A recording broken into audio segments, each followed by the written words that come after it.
नमस्कार। इस हफ्ते के एपिसोड में आपका स्वागत है। मैं हूं हर्ष वोरा और आज के वीडियो में हम कुछ बहुत महत्वपूर्ण डेटा बेस को देखेंगे, जिसमें से सबसे इम्पोर्टेंट डेटा जो पिछले हफ्ते रिलीज हुआ वो है कंज्यूमर प्राइस इन्फ्लेशन का। तो हम कंज्यूमर प्राइस इन्फ्लेशन जनवरी महीने का डेटा को बारीकी से एनालाइज करेंगे, हिस्टोरिकल ट्रेंड देखेंगे और इसके रीजंस को एनालाइज करेंगे। इसके अलावा हम इंडिया के ऑटो सेक्टर के सेल्स का डेटा देखेंगे, जो कि federation of automobile dealers association release करता है एवरी मंथ, और ये डेटा भी काफी पॉजिटिव है। लेकिन ग्लोबल सिनेरियो टफ चल रहा है ग्लोबली। यूएस का इन्फ्लेशन का डेटा भी पिछले हफ्ते रिलीज हुआ और वो एक ग्रिम सिनेरियो दे रहा है। उसके साथ साथ काफी सारी डेवलप्ड कंट्रीज, स्पेशली यूरोजोन में भी इन्फ्लेशन बढ़ रहा है। लेकिन पॉजिटिव न्यूज है कि कुछ डेवलपिंग कंट्रीज में इन्फ्लेशन कम हो रहा है। तो इन सारी चीजों को हम एनालाइज करेंगे इस वीडियो में। तो चलिए शुरू करते हैं सीपीआई इन्फ्लेशन से। अब यहाँ पे आप देख सकते हो कि हमारे पास सीपीआई इन्फ्लेशन का डेटा है जो रिलीज करता है मॉस्पी, यानी कि ministry of statistics and programme implementation. ये ministry of statistics and programme implementation के अंदर में नेशनल स्टैटिस्टिक्स ऑफिस आती है, एनएसओ। ये डेटा इन्फ्लेशन का एनएसओ रिलीज करती है, राइट। तो इसकी लिंक मैंने यहाँ नीचे दे दी है, जैसे आप देख सकते हो। तो ये लिंक पे जाके आप पूरे डेटा को खुद ट्रैक कर सकते हो। लेकिन इंपॉर्टेंट एंड पॉजिटिव चीज, पॉजिटिव डेवलपमेंट जनवरी 2025 में ये है कि इंडिया का सीपीआई इन्फ्लेशन कम हो रहा है। जनवरी में 4.3% से बढ़ा ईयर ऑन ईयर, यानी कि जनवरी 2024 की कंपैरिजन से जनवरी 2025 में 4.3% सीपीआई इन्फ्लेशन, हेडलाइन इन्फ्लेशन बढ़ा है। हेडलाइन यानी कि फूड और फ्यूल, ये दोनों को इंक्लूड करके। नॉर्मली हम हेडलाइन इन्फ्लेशन देखते हैं और हम कोर इन्फ्लेशन देखते हैं। कोर इन्फ्लेशन में फूड एंड फ्यूल को एक्सक्लूड कर देते हैं, क्योंकि फूड और फ्यूल यानी कि क्रूड ऑयल रिलेटेड जो भी petroleum, diesel, naphtha, LPG, kerosene, ये सब के प्राइसेस है, ये काफी वॉलेटाइल रहते हैं। फूड के भी वॉलेटाइल रहते हैं बिकॉज इंडिया एग्रीकल्चरल कंट्री है और मानसून काफी अफेक्ट करता है फूड प्राइसेस को, और फ्यूल प्राइसेस जो है उसको क्रूड ऑयल अफेक्ट करता है। तो ये काफी वॉलेटाइल रहता है और हमें जानना है कि स्टेबली जो दूसरे है, एजुकेशन है, हेल्थ है या हाउसिंग है, non food and non oil prices है, उनमें ट्रैजेक्टरी कैसी रह रही है। तो ये भी हम देखेंगे कोर इन्फ्लेशन। हेडलाइन इन्फ्लेशन की बात करें तो अगस्त में 3.7% था, राइट। अगस्त के बाद सितंबर, अक्टूबर और नवंबर और इनफैक्ट दिसंबर तक सीपीआई इन्फ्लेशन हाई रहा है। और सितंबर से सीपीआई इन्फ्लेशन बढ़ना क्यों शुरू हुआ? इसका रीजन है कि फूड इन्फ्लेशन काफी हाई रहा है। फूड इन्फ्लेशन आप देखो तो ऑलमोस्ट 8.4% था सितंबर 2024 में, जो कि बढ़ के 9.7% हो गया था अक्टूबर 2024 में, राइट। फूड इन्फ्लेशन क्यों बढ़ा हुआ था? बिकॉज समर सीजन में हीट वेव्स थे और मानसून था। मानसून सीजन में काफी सारे क्षेत्रों में फ्लडिंग हुआ था। फ्लडिंग के कारण काफी सारे क्रॉप्स जो है वो डैमेज हो गए थे, डिस्ट्रॉय हो गए थे। और आपको याद होगा कि पिछले कुछ वीडियोस में फूड इन्फ्लेशन की जब हमने डिस्कशन की है पिछले कुछ महीनों में, तो हमने डिस्कस किया था कि कैसे पोटैटोज, अनियंस और टमेटोज, इनके प्राइसेस शार्पली बढ़े हुए थे। वेजिटेबल इन्फ्लेशन 40% से ज्यादा था। तो फूड इन्फ्लेशन अक्टूबर महीने से जब मॉनसून खत्म हुआ, उसके बाद फूड इन्फ्लेशन धीरे धीरे कम होना शुरू हुआ। नवंबर में 8.2% था, दिसंबर में 7.7% था एंड फाइनली जनवरी में फूड इन्फ्लेशन 5.7% हो गया है। और ये भी हमने डिस्कस किया था कि हो सकता है, दिसंबर में हमने डिस्कस किया था कि हो सकता है जनवरी, फरवरी, मार्च महीने में फूड इन्फ्लेशन कम हो जाए। और इनफैक्ट आरबीआई को भी ये एक्सपेक्टेशन थी कि फूड इन्फ्लेशन कम हो जाए। इसका रीजन क्या है? इसका एक सबसे बड़ा रीजन तो ये है कि मानसून सीजन में जो क्रॉप्स बोए गए थे, जिसको बोलते हैं खरीफ क्रॉप्स, उनका हार्वेस्ट अच्छा हुआ है, क्योंकि मानसून इस बार अच्छी रही थी। हालांकि फ्लड आए थे काफी क्षेत्रों में, तो डैमेज हो गए थे क्रॉप्स, लेकिन दूसरे क्षेत्रों में मानसून काफी अच्छी थी, तो खरीफ क्रॉप्स का जो हार्वेस्ट है वो अच्छा हुआ था। और विंटर क्रॉप जो है, जिसको बोलते हैं रबी क्रॉप्स, उनका जो एकरेज है, यानी कि कितनी जमीन में उनको बोए गए हैं उनके क्रॉप्स, तो वो एकरेज जो है वो काफी स्ट्रॉन्ग चल रहा है। So for instance, official data देखो गवर्नमेंट का, रबी क्रॉप्स का ये गवर्नमेंट का ऑफिशियल रिलीज है। तो रबी क्रॉप जो है उसका जो सोइंग है, उसका एकरेज 661 लाख हेक्टर्स टच कर गया है, राइट। अब रबी क्रॉप्स में आप वंडर करोगे कि रबी क्रॉप्स में कौन से क्रॉप्स आते हैं, राइट। तो रबी क्रॉप्स में ये सारे क्रॉप्स आते हैं। सो फॉर इंस्टेंस व्हीट है, राइट, राइस है, पल्सेस है, पल्सेस में ग्राम, लेंटिल्स, फिर उड़द बीन, मूंग बीन, ये सारे रबी क्रॉप्स में आते हैं। तो रबी क्रॉप्स का जो है एकरेज वो 661 लाख हेक्टर्स था, जो कि पिछले साल 651 लाख हेक्टर्स था। तो पिछले साल की कंपैरिजन से इस साल उसका एकरेज काफ़ी ज़्यादा है, अगेन मॉनसून के कारण। तो रबी क्रॉप्स का एकरेज ज़्यादा है। एंड सेकेंडली अगर आप रिजर्वॉयर्स का देखो तो रिजर्वॉयर्स का डेटा भी सेंट्रल वाटर कमीशन रिलीज करता है। एंड रिजर्वॉयर्स में जो पानी है उसका लेवल है वो इस बार बिकॉज बारिश अच्छी हुई है तो वो पानी का लेवल भी अच्छा रहा है। तो फॉर इंस्टेंस आप नवंबर में देखो, अच्छा अब इंडिया में टोटल मेजर रिजर्वॉयर्स जो है वो 155 है। मेजर रिजर्वॉयर्स का जो टोटल वाटर कैपेसिटी है वो 182 बिलियन क्यूबिक मीटर्स रहता है, और नवंबर में 180.85 बिलियन क्यूबिक मीटर्स में से ऑलमोस्ट 82% जो कैपेसिटी है वो फुल थी, क्योंकि मॉनसून अच्छा रहा है। तो ऑलमोस्ट 147 बिलियन क्यूबिक मीटर जितना रिजर्वॉयर्स की कैपेसिटी फुल थी, जो कि 82% of total life storage capacity है। तो रिजर्वॉयर्स में पानी ज्यादा होना ये भी एक दर्शाता है कि एग्रीकल्चर सेक्टर के लिए काफी अच्छी चीज है। क्रॉप्स जो है उनके ग्रोथ के लिए, एकरेज के लिए काफी अच्छी चीज है, राइट। तो हमने देखा रबी क्रॉप्स जो है विंटर में उनका एकरेज ज्यादा बड़ा है, that is one indicator. Second है कि रिजर्वॉयर लेवल्स हाई है, दैट इज अनदर इंडिकेटर कि फूड ग्रेन्स का जो सप्लाई है, सप्लाई मार्केट में ज्यादा होगा, और जब सप्लाई ज्यादा होगा मार्केट में तो नेचुरली जो प्राइस जिस पे प्रेशर है वो कम हो जाएगा, राइट। और वही हम इस बार देख रहे हैं, फूड इन्फ्लेशन जनवरी महीने में कम हो रहा है, राइट। अब फूड में भी आप देखो तो कौन से जो प्रोडक्ट्स है उसमें इन्फ्लेशन कम हो रहा है। तो एक तो है सीरियल्स एंड प्रोडक्ट्स। अब सीरियल्स एंड प्रोडक्ट्स जो है वो टोटल फूड इन्फ्लेशन का ऑलमोस्ट, फूड बास्केट जो है उसका ऑलमोस्ट 10% है, राइट। तो सीरियल्स एंड प्रोडक्ट्स जो है उस पर इन्फ्लेशन कम हुआ है जनवरी में, दिसंबर में था 6.5% और जनवरी में हो गया है 6.2%। इसके अलावा वेजिटेबल्स इन्फ्लेशन, जो हमने बात किया कि वेजिटेबल्स में अक्टूबर 2024 में इन्फ्लेशन ऑलमोस्ट 42% था, यानी कि पिछले अक्टूबर के कंपैरिजन से या अक्टूबर 2023 के कंपैरिजन से अक्टूबर 2024 में फूड के प्राइसेस, वेजिटेबल के प्राइसेस जो है वो 42% जितने बढ़े थे वो अब कम होके 11.3% हो गया है। तो वेजिटेबल इन्फ्लेशन में काफी शार्प फॉल है, जो पॉजिटिव चीज है। और वेजिटेबल्स जो है वो टोटल फूड बास्केट का ऑलमोस्ट 6% है, राइट। इसके अलावा ये दो मेजर चीज है जिस पे इन्फ्लेशन कम हुआ है, लेकिन इन्फ्लेशन बढ़ा कौन सी चीजों में है। तो हम जान सकते हैं कि फ्रूट्स जो है उसमें इन्फ्लेशन बढ़ा है। फ्रूट्स में तो इनफैक्ट लास्ट 10 ईयर्स में सबसे हाईएस्ट इन्फ्लेशन है 12.2% का। फ्रूट्स में इन्फ्लेशन क्यों बढ़ा है? वेल, एक मेजर रीजन तो ये है कि रुपी गिर रहा है। रुपी आज की डेट में आप देखो तो 86.87 है, जो कि रुपी ने हाई लगाया था 88 का, ऑलमोस्ट 87.97, सो ऑलमोस्ट 88 का हाई लगाया था, टच नहीं किया था लेकिन क्लोज था। तो जब रुपी डेप्रिशिएट होता है तो इंपोर्टेड फ्रूट्स जो है वो महंगे हो जाते हैं, राइट। तो चाहे एप्पल हो या कीवी हो या ऑरेंजेस हो, ये सारे फ्रूट्स है वो नेचुरली महंगे हो जाते हैं। इसीलिए हो सकता है कि फ्रूट्स में इन्फ्लेशन हाई दिख रहा हो। इसके अलावा दूसरी कौन सी चीज हम ज्यादा इंपोर्ट करते हैं वो है ऑयल्स एंड फैट्स, यानी कि एडिबल ऑयल्स। एडिबल ऑयल्स में मानो कि ऑलिव ऑयल आ गया या सोयाबीन ऑयल आ गया या पाम ऑयल आ गया या कोकोनट ऑयल आ गया, राइट। तो अब ये ऑलमोस्ट 60% इंडिया का जो एडिबल ऑयल रिक्वायरमेंट है ये बाहरी कंट्री से इंपोर्ट करते हैं। कौन सी कंट्री से? वेल, इंडोनेशिया से पाम ऑयल इंपोर्ट होता है, थाईलैंड से इंपोर्ट होता है, फिलीपींस से इंपोर्ट होता है, मलेशिया से इंपोर्ट होता है, सऊदी अरेबिया से इंपोर्ट होता है, ब्राजील, अर्जेंटीना से सनफ्लावर ऑयल इंपोर्ट होता है। तो ये सारे एडिबल ऑयल जो है वो हम बाहरी कंट्री से इंपोर्ट करते हैं। और नेचुरली अगर रुपी पे प्रेशर आएगा, रुपी गिरेगा, तो हमारा जो इंपोर्ट कॉस्ट है वो बढ़ेगी। तो इंपोर्ट कॉस्ट बढ़ने से हमारा जो ऑयल एंड फैट्स में इन्फ्लेशन है वो ऑलमोस्ट 33 मंथ हाई पहुंच गया है एट 15.6%। सो एडिबल ऑयल में जनवरी में इन्फ्लेशन 15.6% से बढ़ा है compare to the same period last year, right. उसके अलावा हाउसिंग जो है, जो कि टोटल ओवरऑल सीपीआई इन्फ्लेशन के बास्केट में हाउसिंग का ऑलमोस्ट 10% कंट्रीब्यूशन है, राइट।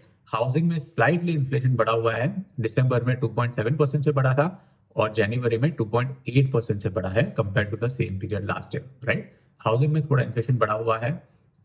इसके अलावा ट्रांसपोर्ट देखो, कम्युनिकेशन देखो, उसमें इन्फ्लेशन बढ़ा हुआ है, 2.8% से बढ़ा है। अगेन क्रूड ऑयल प्राइस हालांकि फ्लैट है, इतने बड़े नहीं है, लेकिन चूंकि रुपी डेप्रिशिएट हुआ है तो नेचुरली इंपोर्ट कॉस्ट जो है वो हमारी बढ़ जाएगी, एंड इससे ट्रांसपोर्ट एंड कम्युनिकेशन पे भी फर्क पड़ेगा, राइट। और पर्सनल केयर प्रोडक्ट्स जो है उस पर इन्फ्लेशन ऑलमोस्ट 10.6% से बढ़ा है जनवरी में।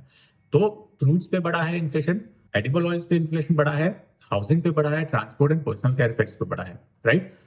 और इश्यू ये है कि इवन दो ये फूड इन्फ्लेशन घटा है, 4.3% आया है इस बार, पॉजिटिव चीज है, लेकिन आगे जाके हो सकता है कि इन्फ्लेशन थोड़ा बढ़े या इतना हैविली कम ना हो। अगर बढ़े नहीं तो भी इतना हैविली कम ना हो आगे जाके, और इसका रीजन ये है कि अगेन हम एडिबल ऑयल्स बाहरी कंट्रीज से इंपोर्ट करते हैं, फर्टिलाइजर्स काफी इंपोर्ट करते हैं, चाहे वो डाई अमोनियम फॉस्फेट हो, डीएपी हो या यूरिया हो या एनपीके यानी कि नाइट्रोजन फॉस्फोरस एंड पोटेशियम, ये फर्टिलाइजर्स हो, ये सारे हम काफी सारे इंडिया की जो रिक्वायरमेंट है, हालांकि इंडिया में प्रोड्यूस होते हैं लेकिन काफी सारा बाहरी कंट्री से इंपोर्ट करते हैं, स्पेशली रशिया, चाइना और सऊदी अरेबिया से, राइट। तो ये फर्टिलाइजर्स भी इंपोर्ट करते हैं, उनकी भी कॉस्ट बढ़ेगी अगर रुपी ज्यादा डिप्रिशिएट कंटिन्यूसली हुआ आगे जाके। तो साथ साथ पेट्रोलियम का भी इन्फ्लेशन बढ़ सकता है। क्यों? अगेन क्योंकि क्रूड ऑयल प्राइस हालांकि फ्लैट है लेकिन रुपी डेप्रिशिएट हो रहा है, तो इंपोर्टेड इन्फ्लेशन जो है वो बढ़ सकता है, फर्टिलाइजर्स, पेट्रोलियम और एडिबल ऑयल। तो ये तीन पे ज्यादा मॉनिटर करने की जरूरत है। अगर रुपी अप्रिशिएट नहीं हुआ या एटलीस्ट यही लेवल पे रहा तो हमारे इंपोर्ट्स कॉस्टली हो जाएंगे और इसका डायरेक्ट इम्पैक्ट पड़ेगा इन्फ्लेशन पे। तो ये हो गया इंडिया के इन्फ्लेशन की बात। अब इंडिया में इन्फ्लेशन कम है, आरबीआई ने भी एक्सपेक्ट किया था, और इसी चीज को एक्सपेक्ट करते हुए आरबीआई ने रेपो रेट जो है वो 6.5% से कम करके 6.25% कर दिया, यानी कि 0.25%, 25 बेसिस पॉइंट से रेपो रेट घटाया है। इंडिया में रेपो रेट घटाया है, लेकिन ग्लोबली आप देखो तो ग्लोबली सिचुएशन क्या है, तो ये है ग्लोबल चार्ट, ग्लोबल इन्फ्लेशन की ट्रेजेक्टरी क्या है, राइट। तो ये चार्ट में आप देख सकते हो कि सबसे पहले यूएसए की अगर हम बात करें तो यूएसए में जनवरी में, जो कि पिछले हफ्ते ये डेटा रिलीज हुआ, इन्फ्लेशन जो है वो अक्टूबर महीने से कंटिन्यूसली बढ़ रहा है, राइट। सितंबर में 2.44% था, काफी कम था, राइट। और सितंबर में इन्फ्लेशन कम आया तो यूएस की जो फेडरल रिजर्व है उन्होंने यूएस फेड रेट जो है वो 50 बेसिस पॉइंट 0.5% घटाया था, राइट। उसके बाद हुआ ये कि अक्टूबर से इन्फ्लेशन बढ़ना शुरू हुआ यूएस में, तो 2.6% से अक्टूबर में बढ़ा, देन अगेन नवंबर में 2.75% बढ़ा। तो अक्टूबर में इन्फ्लेशन बढ़ा, उसके बावजूद यूएस फेड ने और 25 बेसिस पॉइंट यानी कि 0.25% से इंटरेस्ट रेट जो है उनका यूएस का फेडरल रेट है, फेड रेट, वो घटाया, राइट, नवंबर में। तो सितंबर में 0.5 प्लस 0.25% नवंबर में घटाया। और हो सकता है कि यूएस फेड ने गलती कर दी हो, कुछ ज्यादा ही जल्दबाजी में इंटरेस्ट रेट घटाया हो, क्योंकि इन्फ्लेशन तो दिसंबर में भी बढ़ा था और जनवरी में भी अगेन 3% से बढ़ा है यूएस में इन्फ्लेशन। तो यूएस में इन्फ्लेशन बढ़ने का कारण क्या है? मेजर रीजन तो है कि का इलेक्शन अभी हुआ है, लेकिन अब आगे जाके एक्सपेक्टेशन ये है कि ट्रम्प बढ़ाएगा, टैरिफ बढ़ाएगा, और नेचुरली यूएस में जो प्रोडक्ट्स है वो जो चीपर इंपोर्ट होती थी आगे दूसरी कंट्रीज से, तो उनकी कॉस्ट बढ़ जाएगी बिकॉज ऑफ ड्यूटीज, उनकी कॉस्ट बढ़ जाएगी, तो यूएस में नेचुरली इन्फ्लेशन धीरे धीरे बढ़ता रहेगा। तो क्या यूएस फेड ने जल्दबाजी की है इंटरेस्ट रेट घटाने में? ये चीज आप कमेंट में बताइएगा मुझे।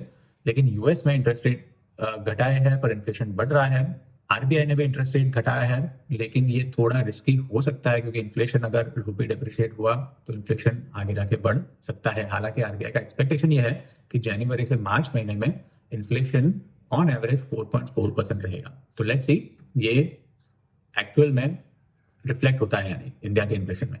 अच्छा, यूरो एरिया की बात करें तो यूरो एरिया में भी इन्फ्लेशन काफी हाई है। तो नवंबर में यूरो एरिया में इन्फ्लेशन 2.24% से बढ़ा था और दिसंबर में 2.43% से बढ़ा है, राइट। यूरो एरिया में जर्मनी में आप बात करो तो जर्मनी में सबसे ज्यादा इन्फ्लेशन बढ़ा है एट 2.64%, जो कि पिछले महीने नवंबर में था 2.22%, राइट। फ्रांस में भी इन्फ्लेशन बढ़ा हुआ है, 1.32% था दिसंबर में, नवंबर में 1.26% था।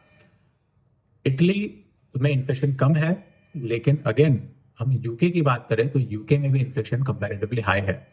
हालांकि नवंबर के कंपैरिजन से 0.01% कम है दिसंबर में यूके में, लेकिन हिस्टोरिकली देखें तो अभी भी यूके में इन्फ्लेशन हाई है।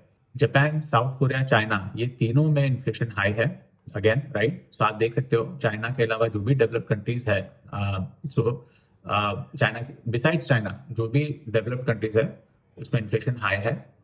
चाइना में इन्फ्लेशन अभी रिसेंटली बढ़ रहा है, और चाइना के साथ साथ दूसरी जो डेवलपिंग कंट्रीज है, इंडिया मान लो, इंडोनेशिया मान लो, फिलीपींस मान लो, ये सारों में इन्फ्लेशन घट रहा है रिसेंटली। थाईलैंड, ब्राजील में इन्फ्लेशन बढ़ रहा है। अगेन मेक्सिको, साउथ अफ्रीका में इन्फ्लेशन कंपैरेटिवली कम है, और रशिया में इन्फ्लेशन बढ़ रहा है, लेकिन टर्की में इन्फ्लेशन कम हो रहा है। टर्की में इनफैक्ट आप देखो तो ऑलमोस्ट 61-64%, ऑलमोस्ट 67-68%, 75% तक इन्फ्लेशन गया था, जो कि धीरे धीरे जून महीने से कम होके 42% पे आ गया। तो टर्की में काफी अच्छा डेवलपमेंट हो रहा है इन्फ्लेशन की ट्रिजेक्टरी में। लेकिन इश्यू इज कि यूएसए और यूरोजोन में इन्फ्लेशन बढ़ रहा है। साथ साथ यूएस फेड ने इंटरेस्ट रेट कम किए हैं। टैरिफ आगे जाके शायद बढ़ सकते हैं अगर ट्रंप ने टैरिफ बढ़ाए। इनफैक्ट यूरो एरिया में भी टैरिफ बढ़ाने की बात चल रही थी, तो टैरिफ बढ़ाए तो वहां पे ग्रोथ भी कम हो सकती है, एक्सपोर्ट्स कम होंगे तो जीडीपी ग्रोथ कम होगी। इन्फ्लेशन बढ़ रहा है, सो इन्फ्लेशन बढ़ने के साथ साथ जीडीपी ग्रोथ स्लो होना, ये एक डेंजरस कॉम्बिनेशन हो सकता है, राइट, ग्लोबली। तो ग्लोबल ग्रोथ के लिए ये अच्छी बात नहीं है। इंडिया में अभी तक पॉजिटिव है, सीपीआई इन्फ्लेशन पॉजिटिव आया है, और ऑटो सेक्टर डेटा भी आप देखो इंडिया में तो वो भी पॉजिटिव है। Auto sector data again release करता है federation of automobile dealers association, right. तो ये ऑटो सेक्टर डेटा आप जनवरी में देखो तो काफी पॉजिटिव है। पॉजिटिव कैसे?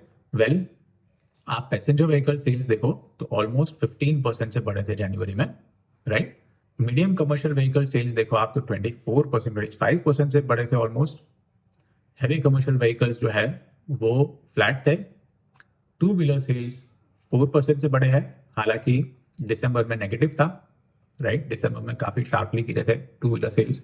जनवरी में 4% से बढ़े हैं, शार्पली नहीं लेकिन पॉजिटिव है at least, so that is a plus point. Tractor sales आप देखो तो थोड़े स्लो डाउन होते दिख रहे हैं, और कंस्ट्रक्शन व्हीकल्स आप देखो तो वो भी शार्पली बढ़े हैं, राइट। तो कंस्ट्रक्शन व्हीकल्स का बढ़ना जनवरी में ये एक साइन है कि कंस्ट्रक्शन एक्टिविटी थोड़ी पिकअप हो रही हो। मॉनसून के बाद जो स्लो डाउन था, जीडीपी में स्लो डाउन था, और उसके साथ साथ कंस्ट्रक्शन एक्टिविटी में जो स्लो डाउन था वो शायद थोड़ा पिकअप ले रहा हो जनवरी में। ये हमें दिखेगा जनवरी, फरवरी और मार्च महीने का जो जीडीपी फिगर है जो रिलीज होगा मार्च के बाद, उसमें शायद ये रिफ्लेक्ट होगी कंस्ट्रक्शन एक्टिविटी स्ट्रॉन्ग चल रही हो। लेकिन फरवरी और मार्च का डेटा देखना पड़ेगा हमें। तो कंस्ट्रक्शन एक्टिविटी पिकअप हो रही हो शायद, उसके साथ साथ इंडस्ट्रियल एक्टिविटी भी शायद पिकअप हो रही है, क्योंकि commercial vehicle, specially medium commercial vehicle sales है वो पिकअप हो रहे हैं। हालांकि heavy commercial vehicle sales flat है, लेकिन better than December, right. Two wheeler sales आप देखो तो भी बेटर है, 4% से। दिसंबर में 17-18% से डिक्लाइन हुए थे, लेकिन 4% मॉडेस्ट राइज है, बहुत शार्प राइज नहीं है। और टू व्हीलर सेल्स रिमेंबर कि रूरल एरियाज में उसका एक्सपोजर ज्यादा होता है टू व्हीलर्स का, क्योंकि नॉन एग्रीकल्चरल सेक्टर्स जो है रूरल एरियाज में, जैसे कि स्मॉल बिजनेसेस है या लेबर है, राइट, तो मैनुअल लेबर, तो वो लोग ज्यादा टू व्हीलर खरीदने का प्रेफर करते हैं। और अगर इसमें स्लो डाउन होता है तो दैट मीन्स कि रूरल एरियाज में एम्प्लॉयमेंट की सिचुएशन थोड़ी ग्रिम है, राइट।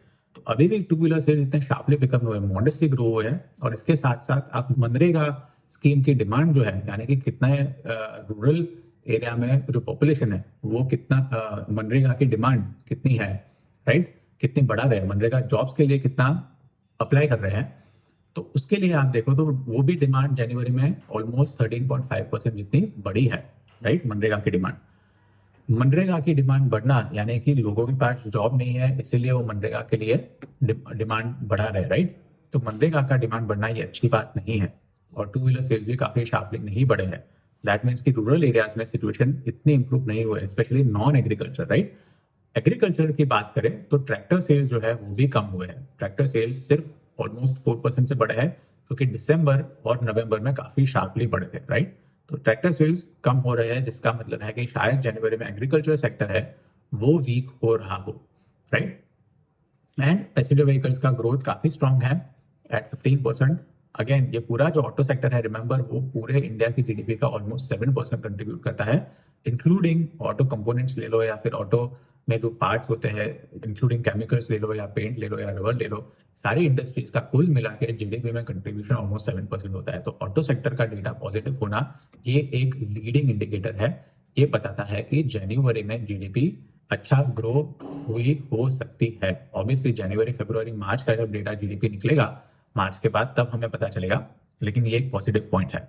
तो ओनली नेगेटिव पॉइंट इज कि आरबीआई ने इंटरेस्ट रेट घटाया है, काफी फॉरेन फ्लोज भी विड्रॉ हो रहा है इंडिया से, इसका प्रेशर रुपी पे भी आ रहा है, रुपी डेप्रिशिएट हो रहा है। रुपी डेप्रिशिएट होने से जो इम्पोर्टेड चीजें हैं, चाहे एडिबल ऑयल्स हो या क्रूड ऑयल हो, पेट्रोलियम हो, फर्टिलाइजर्स हो, जो हम ज्यादातर इंपोर्ट करते हैं, वो महंगे हो सकते हैं। वो महंगे हुए तो इन्फ्लेशन आगे जाके हो सकता है कि थोड़ी उसकी जो ट्रेजेक्ट्री है वो ऊपर हो, बड़े इन्फ्लेशन जो है, प्राइसेस का लेवल जो है इकोनॉमी में, वो इसके चलते बढ़े, राइट। तो ये मॉनिटर करना जरूरी है। तो ये हो गया आज का वीडियो, इस हफ्ते का वीडियो। आई होप इसमें आपको अच्छी इंसाइट्स मिली हो। हमने डिस्कस किया इंडिया के सीपीआई इन्फ्लेशन, ग्लोबल इन्फ्लेशन और ऑटो सेक्टर के सेल्स का डेटा। मिलते हैं अगले हफ्ते, तब तक के लिए हैव अ गुड वीकेंड।